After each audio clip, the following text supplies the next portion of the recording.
Welcome students, this is the continuation of Unit 6. Today we are going to learn about properties of alpha, beta and gamma rays.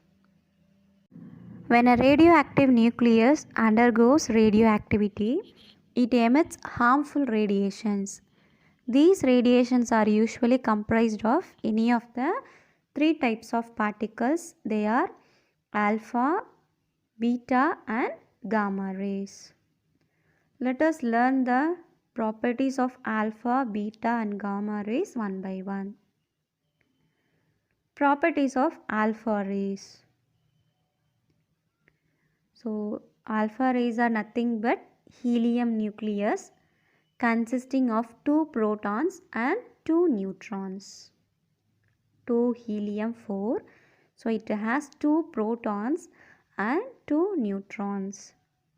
Then charge of alpha rays, that is positively charged particles. Charge of each alpha particle is plus 2e. Then ionizing power of alpha rays 100 times greater than beta rays and 10,000 times greater than gamma rays. Then what is the penetrating power of alpha rays? It has low penetrating power. Even it is stopped by a thick paper. So it has low penetrating power. Then effect of electric and magnetic field. So it is deflected by both the fields in accordance with Fleming's left hand rule. And then what is the speed of alpha ray? The speed ranges from 1 by 10 to 1 by 20 times the speed of light. So these are the properties of alpha rays. It is helium nucleus consisting of 2 protons and 2 neutrons. Then plus 2e, 2 electron, it is a charge. Then it is 100 times greater than beta rays and 10,000 times greater than the ionizing power of alpha rays, 100 times greater than beta and 10,000 times greater than gamma rays. Then it has low penetrating power.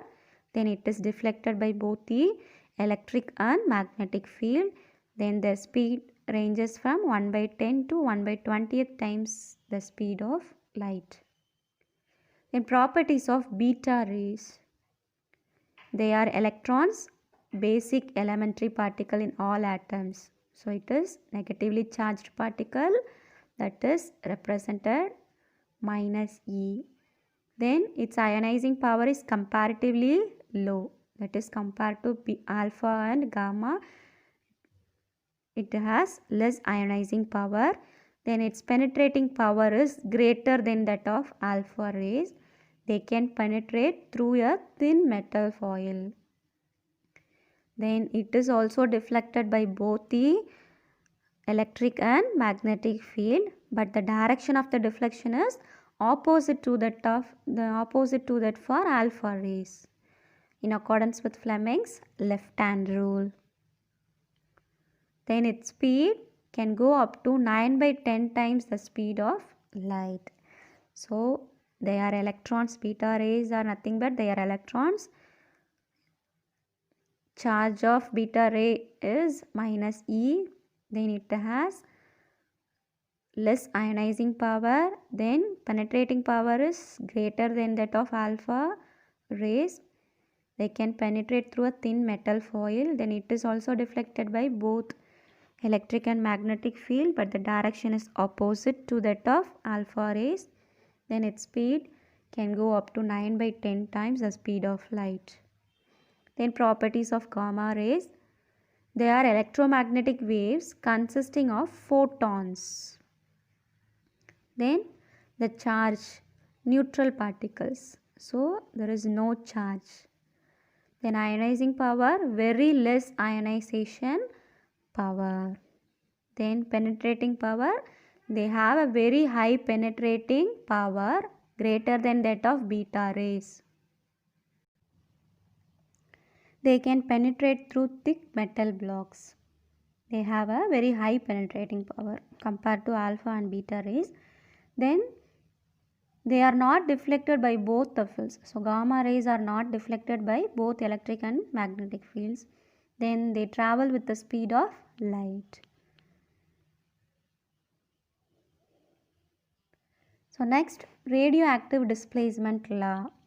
In 1913, Soddy and Fajon framed the displacement laws governing the daughter nucleus produced during an alpha and beta decay. They are stated: when a radioactive element emits an alpha particle, a daughter nucleus is formed whose mass number is less by 4 units and the atomic number is less by 2 units than the mass number and atomic number of the parent nucleus. So when a radioactive element emits an alpha particle, the daughter nucleus is formed whose mass number is less by 4 units and atomic number is less by 2 units than the mass number and atomic number of parent nucleus. Then when a radioactive element emits a beta particle, a daughter nucleus is formed whose mass number is the same and the atomic number is more by 1 unit. So here the mass number is same of parent nucleus and the atomic number is more by 1 unit than the atomic number of the parent nucleus. So these are the radioactive displacement law. Then alpha decay.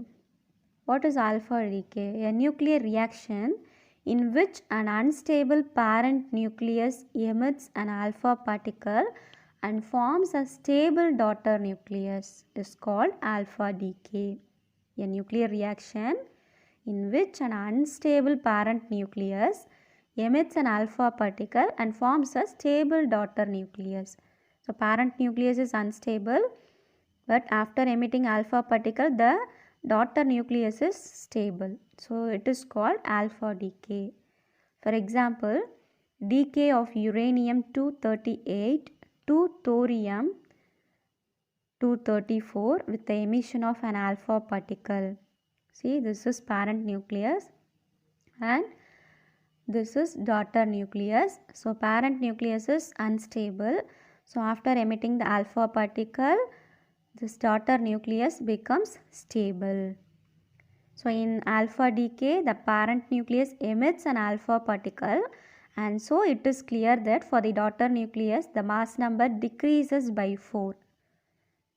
So here the mass number, here in parent nucleus it is 238, but in daughter nucleus the mass number decreases by 4. So 234. And the atomic number decreases by 2. So here atomic number of parent nucleus, that is uranium, is 92, but in the daughter nucleus the atomic number decreases by 2. So it is 90. So this is alpha decay. The next, beta decay.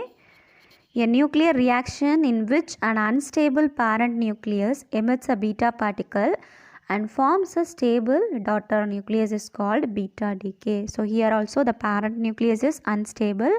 After emitting beta particle, the daughter nucleus becomes stable. Example, beta decay of phosphorus. So phosphorus 1532. So here this is parent nucleus and this is daughter nucleus. So here the emission of beta ray. So in beta decay there is no change in the mass. So there is no change in the mass number. So both phosphorus and sulfur has 32. Mass number is 32. Then but the atomic number is increases by 1. So here the parent nucleus atomic number of phosphorus is 15.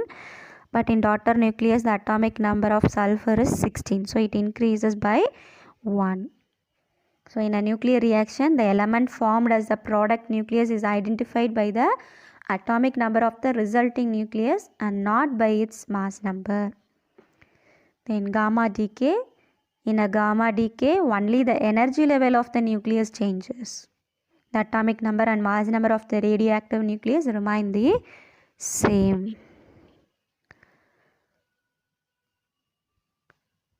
In alpha decay, atomic number decreases by 2 and the mass number decreases by 4.